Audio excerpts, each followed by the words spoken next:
Welcome back to Don't Waste the Chaos. I'm your host, Kerri Roberts, and today we're diving deep into a topic that's often overlooked in the realm of leadership advice. That's overcoming negative self-talk. Now, in the realm of leadership advice, women are often encouraged to embody traits like resilience, innovation, and collaboration. However, there's a crucial aspect that often gets overlooked: the internal battle against negative self-talk that so many of us struggle with inside. This relentless inner critic can hinder a leader's growth and their potential to truly empower someone in a leadership role. And today I'm going to be focusing a lot on women because I am a female, but this applies to you gentlemen as well. It's essential for organizations to create a community that fosters self-awareness and supports individuals in overcoming their inner critic, which we all have. But we all know our organizations or our homes aren't always the healthiest place to be. So how can we be sure we are looking to join the right spot, or that we're creating a safe space for ourselves? For many female executives, proving themselves in male-dominated environments is a constant struggle. The pressure to demonstrate their value can lead to stress, burnout, and imposter syndrome. These are all fueled by negative self-talk. This internal dialogue of self-doubt and criticism often stems from societal norms and past experiences, creating barriers to success. In my personal situation, I pulled back and showcased all of my most masculine traits to win in my corporate roles, shelving my more feminine attributes. This left me feeling isolated and lonely because I didn't feel like anyone saw me for who I really was. Women disliked me because of my tough shell, but they didn't get to see me as a mom, as a wife, as a girlfriend. And men liked me because I was a guy's gal, easy to be around, and I had thick skin. But there were so many things about me that I pulled back or put on the back burner in these situations, like my love of pretty fingernails, how much I love accessories, my passion about breastfeeding. I did it for almost 2 years. I love lip gloss and so many other things, but I pulled it all back because it wasn't relatable to men, nor was it welcomed. I was on a trip to Israel a couple of summers ago, and I had recently left my role as a chief operating officer in the insurance industry. I had sold my shares. It had felt like a divorce. The process went from April till the end of June, and I was heartbroken. I lost relationships. I struggled with my identity, and I was really digging deep to figure out who I was. And I was explaining this process to a guy. He happened to be a pastor that we were sharing a bus in Israel.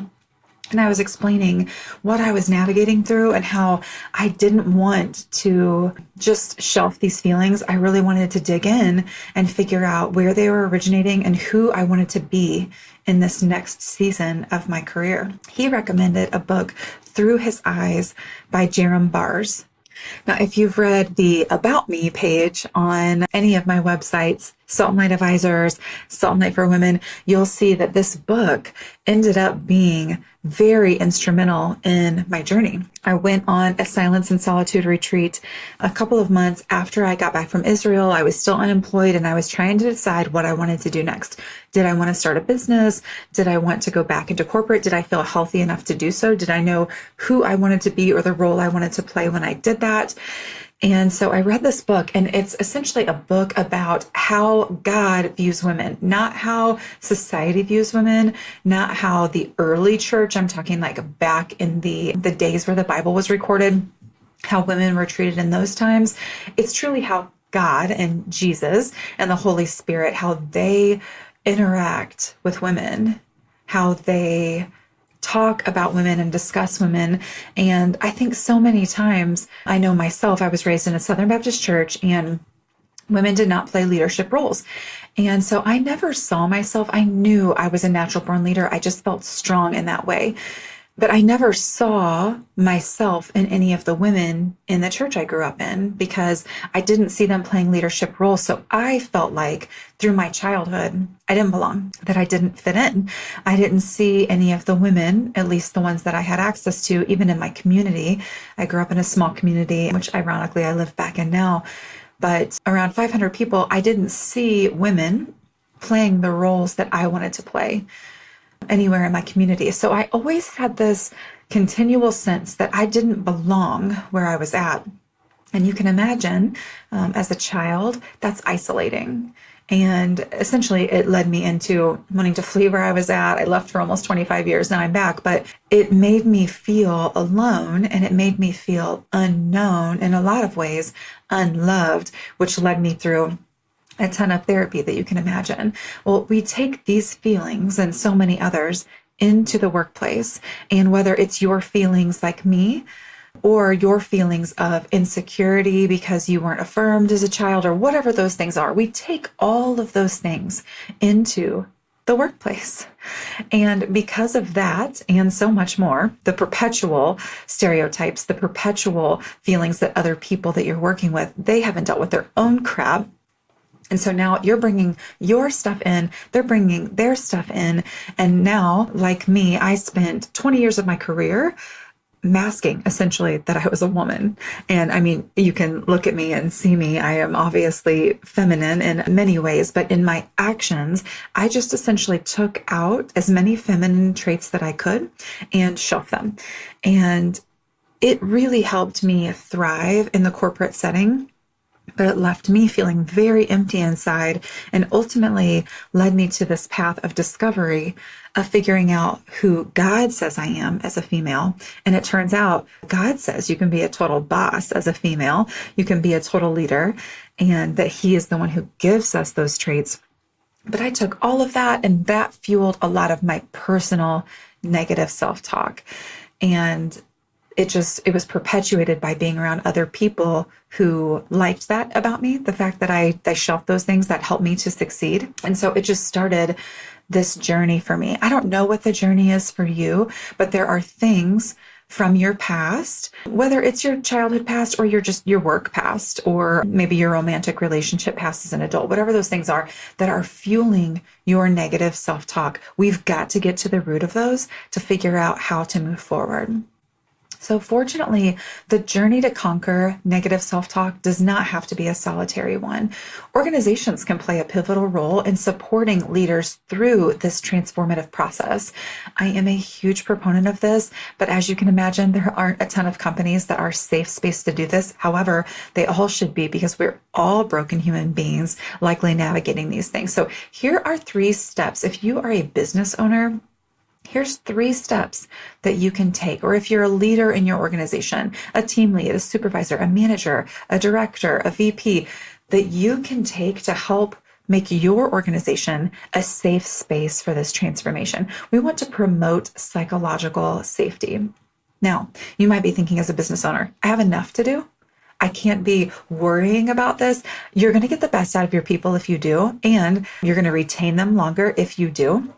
You're going to get better performance out of them if you do. So while these things are going to feel soft, if you want to perform as an organization, if you want your clients to feel that your employees love being at work, and spoiler alert, they do need to feel that way because they're going to get better service, these are for you, my friend. So we want to establish a culture of psychological safety. This is paramount. This involves creating spaces where women leaders, or any leaders struggling with this, feel comfortable expressing their concerns, seeking feedback, sharing experiences without fear of judgment. Inclusive communication practices, empathy training, and civility-focused leadership programs can lay the foundation for open and honest dialogue about internal challenges. Okay, the next thing an organization can do is provide personal guidance. Offering personalized support through civil dialogue can be immensely beneficial. Now, I don't love using the word civil right now, but it's a buzzword and it's fitting in this context. So pairing women leaders with experienced coaches, mentors, or sponsors can provide valuable guidance and perspective.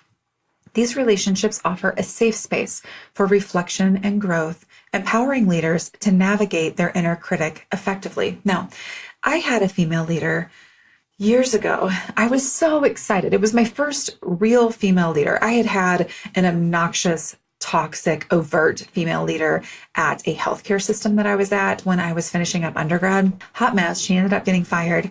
Just a very unhealthy person. That was the only real experience that I had had with a female leader. So my next leader was a strong male, still, in my opinion, the strongest leader that I have ever worked for to date. It was at a distribution company for gun parts and ammunition.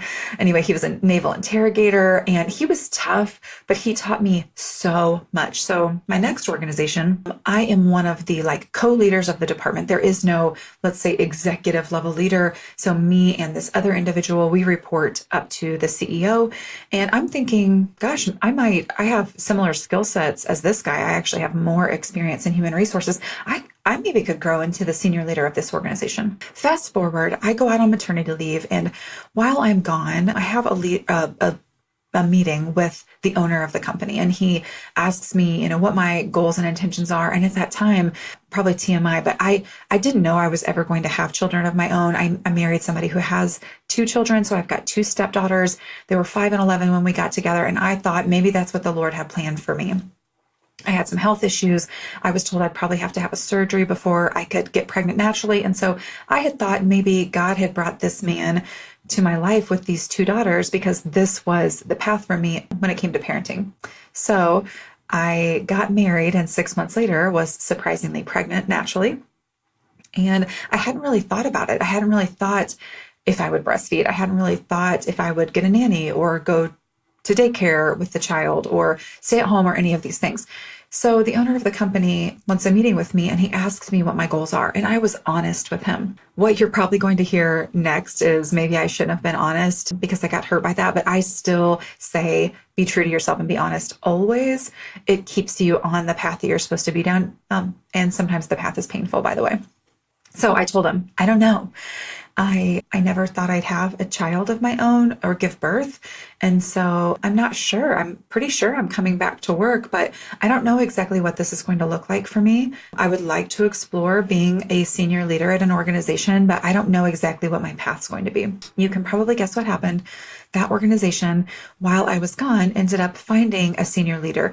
They were interviewing a couple of different people. One was that leader that I loved working with at my previous organization. And then one was a senior leader that another individual had recommended at his prior organization.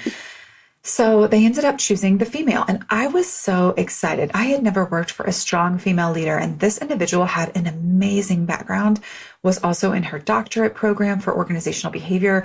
I was like, I'm going to learn so much from her. So I did not feel threatened by her at all. I was excited, genuinely excited. I really looked up to her. She was older than me also, but just more experience in HR. And I was like, this is really what I needed to help me get to the next level because I wasn't ready on my own. So I jump into a deep relationship with this individual. We have weekly mentoring sessions. I'm a director in the organization. She's a vice president and ended up being a chief. And so she taught me so much. I was very candid with her and she would ask me very candid questions, whether it was about what I was learning in therapy or the way things were going in my marriage. We would, of course, also talk about work. We were developing a relationship. Fast forward, and this individual essentially took my personal information, used it against me, and when things got hard, she told me that she felt like I thought I could do her job. I could see that she was threatened by me or questioned me. She made a comment about how I was a Christian and she wasn't, and how I thought that was going to make me get further in the organization. There was just a lot of untruths, and I saw her own insecurities come toward me, and they were hitting up against my insecurities that I had always felt a little awkward around women. I grew up on a farm with one brother, and I was always, working hard and kind of treated like a young man on the farm. And I had struggled to fit in with women, even though I had went to modeling school, even though I had been in beauty pageants, I was in Miss Missouri. I had just always felt like I kind of struggled around women. And this woman kind of coming at me was like this self-fulfilling prophecy that I can't trust women. And she hurt me to the core. This woman took me out essentially professionally. I ended up staying at home. My son at the time was just, I don't know, like half a year before kindergarten. And I decided my grandfather had died and I was going to stay at home and spend the last several months with him before kindergarten and be a focused mom. And so I did that. But a lot of that came from the pain in my relationship with her. And obviously there's a lot more to that story that if we were one-on-one over coffee that I would share. But that individual hurt me and rocked me to my core. She was not safe for me. And at the end of the day, she let her insecurities come at me and attack me. And it did not end well. It was really, really painful process. So creating that safe space where someone can truly be who they are and you can let them be who they are, and then also take a look at their performance and coach them and guide them and give them honest feedback. We can let them do both. That is what this is all about. And I know it's complicated, but we can do it. The next is offering tailored leadership development. Recognizing and addressing our unique needs in leadership and development is crucial. We need tailored programs that should facilitate dialogue about internal challenges and empower individuals to welcome and overcome that inner critic collectively. By focusing on building resilience and self-awareness, things that we should all be training on, these initiatives can help equip leaders, female leaders, male leaders, with the tools they need to thrive. Here's why this is such a struggle. So many times our senior leaders end up in roles that they are not qualified for themselves.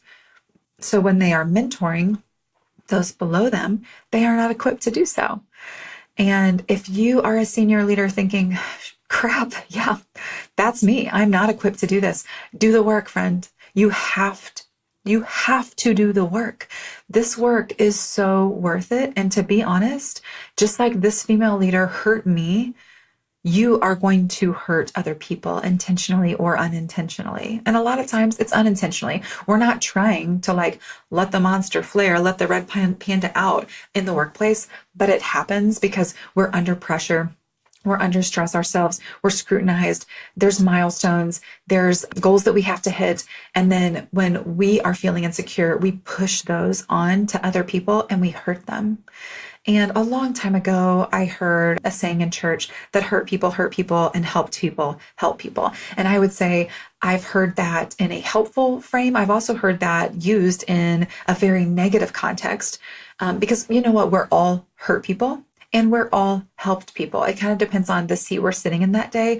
But we first have to make sure that we have the training and education that we need so then we can help the leaders and the employees underneath us thrive. So we've got to take care, you always hear, put your oxygen mask on first before you put your child or someone else's on. This is true in leadership. And I would say if you are sitting around waiting for your organization to do this to you, if you are in the senior leader seat, if you are the owner and you're listening to this, if you are the HR professional, if you are the director, the manager, even the team lead, and you're like, my organization isn't providing this for me, listen, we can't sit around and wait forever.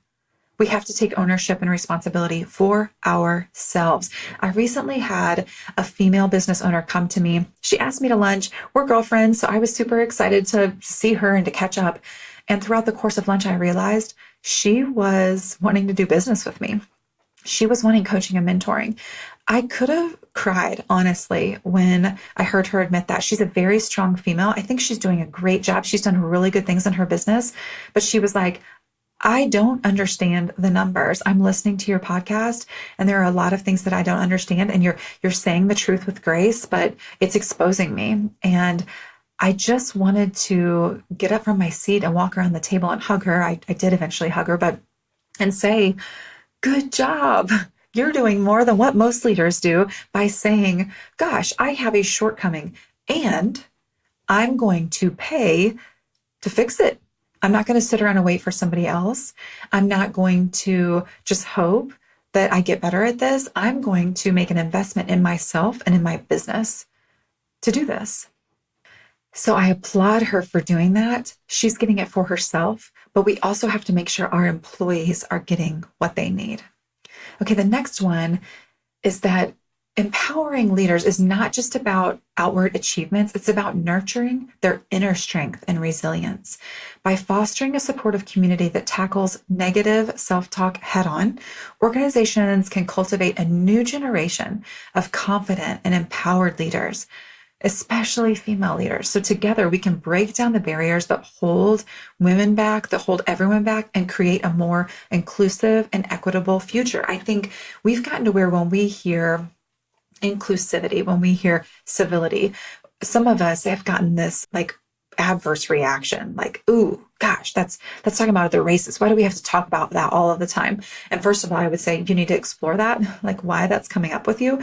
But second of all, that's not what this is always about. As a female leader, I know that when I was sitting at a boardroom table, it was really obvious to me when I was the only female in the room, and it was almost always, unless I brought others into the room, other females, I was usually the only one. And so when I'm talking about inclusive, I'm thinking, just look around the room, see who's there. And depending on who is there, are you valuing their opinions? And if you're not, dig into why, address the issue, and move forward. We need to value the opinions of others. We are shortchanging ourselves and our organizations if we don't. But as I mentioned, not all organizations care about this. They should, but they don't. Or maybe they do, but they're not doing anything about it. So when that's the case, what's a person to do? So ensuring that all individuals have a healthy environment conducive to their growth and well-being is paramount for professional growth and success and personal fulfillment. So here are some ways that individuals can assess their work environment and recognize when it may be time to move on. First is evaluate the organizational culture. Pay attention to the culture of the organization that you're in or that you're considering to join. Is there genuine support for diversity, inclusion, and women's advancements? Are there opportunities for professional development and mentorship? A healthy culture encourages open communication. It values diverse perspectives and provides avenues for growth. And buyer beware, if you are the first female at the table, be aware that you may have been hired to be the token girl in someone's EEOC data set. If you're like me, you'll say, that doesn't matter. I'll show them how valuable I am. And that's not a bad thing. That said, you may get left out of the guy's golfing trip or the fly fishing trip like I did, likely because I'm a woman. And yes, that happened. Next is you need to assess work-life balance. Take stock of your work-life balance. Is your workload manageable, or do you consistently feel overwhelmed? Is that because of you and the pressure that you put on you, or does the organization prioritize employee well-being? Do they offer flexibility, and do they have support for personal needs? A healthy environment respects boundaries and promotes a sustainable balance between work and personal life. Next is consider the growth opportunities. Reflect on your growth trajectory while within that organization. Are there opportunities for advancement and skill development? Does the organization invest in training and career progression? A healthy environment fosters growth and empowers individuals to reach their full potential. And a telltale sign are if you see female leaders currently in the ranks, or will you be the first? It's not horrible to be the first, but if there's no one already in that seat, I need you to listen to me. Be aware that blazing a trail can be very painful. I've done it multiple times in organizations. And while I got the money and the title that I wanted, I lost a lot and I experienced a ton of pain and heartache along the way. Now, would I do it again? Of course I would, because I am like that. And maybe you are too. And if you are, like, let's connect. I'm rooting for you. But if you are a person that knows that you struggle with insecurity, that you tend to get in your head, that you are weak in some ways, don't be the first girl at the seat. It's going to hurt. It's going to feel so isolating. At a minimum, get a therapist. And I'm talking weekly or bi-weekly therapy, and be ready to pony up the dough for this, because it is going to be hard. And if you're a male listening to this and you're like, oh my gosh, Kerri, geez Louise, you're overdoing this. I am talking from my own personal experience. I've used kind of like female font. I'm not talking about curly stuff. I'm just talking about like a little bit more of a feminine font at one point. I had a CEO of a company call me an idiot over email. And I didn't get all up in arms. I just walked away from my desk, went back to his office, and went to clarify what he meant by that. He meant what he said, folks. He meant I was an idiot for thinking that I should use that. Well, I stayed at that organization for another couple of years, but I knew that wasn't going to be home. I knew that wasn't going to be home. Then when I joined the organization, I was talking about the female earlier, she felt insecure in her role, undervalued, and all of that. So me as a strong female leader, she was either trying to protect me or hold me down. And I honestly think if I'm giving her the benefit of the doubt, it was both and. Sometimes she was trying to protect me. A lot of times she was trying to hold me down and back behind her because she was like, you can't do this. This is harder than what you think. Sis, yeah, I've learned that it was harder, but also you hurt me in the process. The next organization, I saw a strong female leader get eaten alive. She got replaced by another female leader, didn't make it. She got replaced by an interim female leader, also in her older years after retirement, got eaten alive. That's an interesting trend when the rest of the executives at the table, all male. Did anyone think when we have strong females in here, it's rubbing people the wrong way? Maybe it's not that individual. Maybe it's the role that that person's playing here. We're not ready for that. We want to be ready. Our EEOC data says that we should be ready, but we're not ready. We need our men to go through some training to make sure that we're ready for this. Then the next organization I was at, token female on the executive team. And when I took a dual appointment with an organization, I got left out. One female got invited, but she was treated like a secretary, which good for her that she was able to do that. I'm not able to do that. I'm not the note taker. I am also an executive on this team. And if you aren't going to take the notes, I'm not here to be the token female note taker. We can all share in that responsibility. I can preach on that. She would get invited, but I wouldn't. Why wouldn't I? And if it was because people didn't like my performance, they should have addressed that with me. So I'm left to believe that I was rubbing people the wrong way. They didn't want me in the room. The next organization that I was at, there was one token female leader, and she struggled so much, and she even shared with me candidly how much she struggled. But there were also times that I saw her protect herself and go inside because she couldn't do any more than that. So if you're wondering why I'm talking about this and focused on women so much, that has been my journey. And you could say, well, Kerri, you're obviously effing crazy. And this has been, ask some other women. Ask some other women that are introspective and emotionally healthy, that have went through therapy and have learned what the root problem is. And you will find this is an issue. This is an issue that still happens in 2024. So I would say focusing on this in your organization is one of the best things that you can do. Okay. So next, gosh, you all, I could have talked about that so much more. And I've got so many more details. If you want to question the validity of what I'm saying and you want to have a candid conversation with me, I'm open to that because it goes much deeper than the surface that I just talked about. Okay, the next thing that you should do if you're trying to decide if the organization that you're in is safe, observe the leadership dynamics. Pay attention to the leadership team dynamics within that company.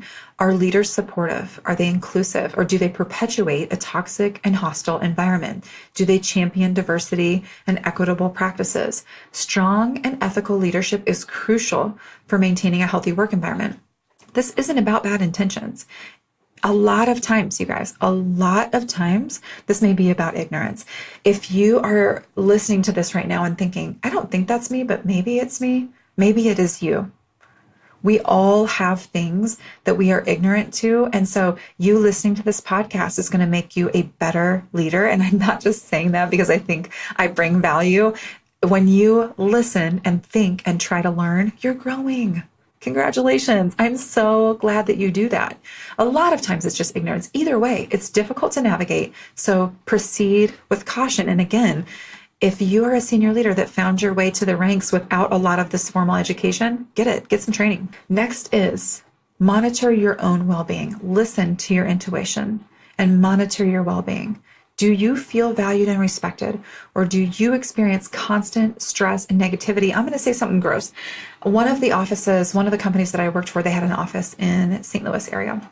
So I was at least once a month, if not more, driving to that location. You guys, my tummy would hurt so bad by the time I got there. And I'm talking water. I'm just drinking water in the mornings. Because if you know me, I got off caffeine because I was having panic attacks at this organization also. I would drive to the St. Louis location and have to use the restroom before I could go in and see anybody because my stomach was so tied up in knots. Talk about not listening to your body. I listen to it a lot better now. But I was under constant stress and negativity. Trust your instincts and recognize when your mental and emotional health is at risk. Your well-being should never be compromised for the sake of a job. Never. If you don't feel valued, you probably aren't. Maybe you need to dig in and make sure that that's not your own negative self-talk. I definitely recommend that. But if you're not feeling valued, there's a reason why. Dig into that, figure it out. Maybe you're at a spot that's not right for you. As for recognizing when it's time to move on, here are some signs. Persistent unhappiness. If you consistently feel unhappy, unfulfilled, undervalued, despite your efforts, you have to be taking efforts, despite your efforts to improve your situation, it may be a sign that the environment is not conducive to your well-being. Now, I would also add, you likely know I'm a woman of faith. There are things outside of work that should be fulfilling you. If your spiritual life is lacking, don't just blame your employer. Don't just jump to that. If your spiritual life is lacking, don't just blame your spouse. If your spiritual life is lacking, don't just blame your relationships. So we need to get right in our spiritual life first. Make sure that we're grounded, we're healthy, we're taking care of our mind, body, and spirit. And then if work is causing us a problem, think about bouncing. Next is stagnation. If you find yourself stagnating professionally with limited opportunities for growth or advancement, it may be time to seek new challenges elsewhere. Next is values misalignment. If there is a fundamental mismatch between your values and the values of the organization, such as ethical concerns or a lack of alignment with the company's mission, it may be difficult to thrive in that environment. What is the mission of your company? If you don't know off the top of your head, they're not a mission-driven organization. They may have a mission statement, but if you don't know, that means they're not regularly talking about it, which is a problem. Senior leader, if you're listening, talk about your mission, help your employees tie back to the purpose, talk about the values that you're hiring for, hopefully, the values that you're measuring performance up against, the values that you're disciplining and terminating up against. If you can't find those in your organization, then there is probably a misalignment because you don't even know what they are and what they're standing for. And if you're a senior leader and your employees don't know, you got to fix it. Next is toxic dynamics. And you guys, it is raining so hard. And I have a metal roof on my house, so I'm hoping that you can't hear this, but oh, God bless this beautiful, sweet spring rain that we're having right now. Okay, next is toxic dynamics. If the workplace is characterized by toxic behaviors such as bullying, harassment, discrimination, and there are no meaningful efforts to address these issues, it is necessary to prioritize your mental health and your emotional health by leaving. If you are a strong female reading this, you know that breaking gender stereotypes doesn't just bring issues from men. Actually, I've experienced issues with females just as often, if not more often, than males when I'm stepping outside of those traditional gender roles in my professional life. Let me give you an example. I am not an overly emotional person. I am an expressive person, as you can probably tell, but I'm not an overly emotional person. I'm pretty balanced, even keel, and very calculated. And if that word brings up a negative connotation in your mind, I get it. People are uncomfortable with that. But I am a calculated individual. I take calculated risks. No, you like that, the way that word sounds a little bit better. But I am thinking through things before I act, most generally. Do I have knee-jerk reactions? I do. I just try not to have them in the workplace. I have them. My 12-year-old would tell you. At home. But in the workplace, I try to remove emotion from my decision-making process. And I've tried for so long that now it's much more natural to me to remove emotion from the decision-making process. I can tell you, for a female, that raises some natural red flags. So other females question my motives and intentions when they see me doing that because that's not natural behavior for them. So when I'm stepping out of that traditional gender stereotype box, it makes people nervous. I've been bullied more frequently by women, for sure, than men. Men are typically not intentional in this area, but still a barrier at times.